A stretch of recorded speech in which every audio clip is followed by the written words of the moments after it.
Dans ce deuxième exemple, il s'agit toujours de dénombrer, donc de trouver combien de codes on va pouvoir constituer avec 4 chiffres. Alors là, l'énoncé est nettement plus court. On vous dit que le code doit être composé de 4 chiffres. Donc, a priori, vous prenez tous les chiffres que vous voulez. Alors, les chiffres, ça va de 0 à 9. Ça veut dire qu'a priori, il existe 10 chiffres potentiels à rentrer dans notre code.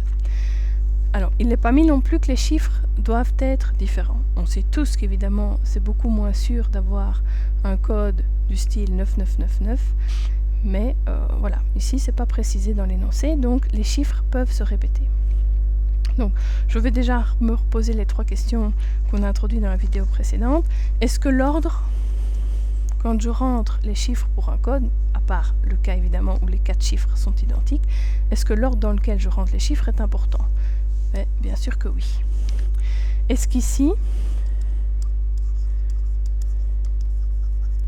je vais pouvoir répéter certains de ces chiffres ? Ben oui, il n'est pas mis qu'ils doivent être différents, donc a priori la répétition est possible. Et est-ce que j'utilise tous les chiffres ? Ben, là c'est non, puisque a priori j'ai 10 chiffres à ma disposition et mon code ne doit être composé de 4 chiffres.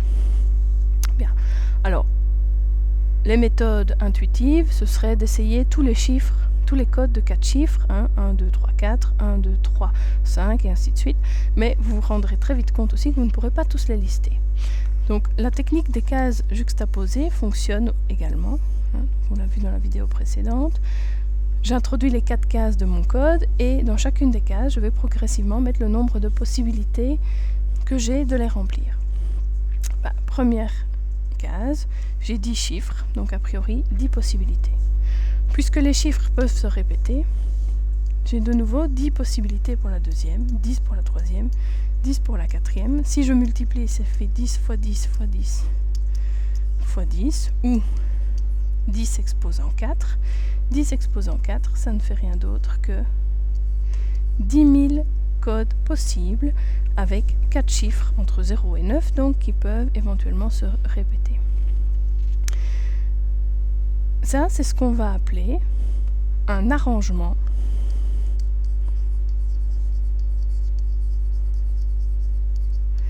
avec répétition. Donc j'ai rangé, j'ai ordonné mes chiffres pour réaliser le code et ces chiffres peuvent se répéter. Donc arrangement avec répétition qui se notera à l'avenir par la lettre grand B. Alors il faut quand même dire cet arrangement de combien de chiffres parmi combien. On sait que à notre disposition on a 10 chiffres. Donc en indice j'indique le 10. Et ce que j'utilise, donc ce dont j'ai besoin, c'est 4 chiffres, donc B410. Et la formule, vous la retrouvez ici, ce n'est rien d'autre que 10 exposant 4. Donc de manière générale, un arrangement avec répétition s'inscrira BPN. P c'est le nombre d'éléments dont j'ai besoin, N c'est le nombre d'éléments à ma disposition. Et la formule, ce ne sera rien d'autre que N exposant P. À la calculatrice, pas d'usage particulier puisqu'il vous suffit d'utiliser la touche, dans ce cas-ci, exposant.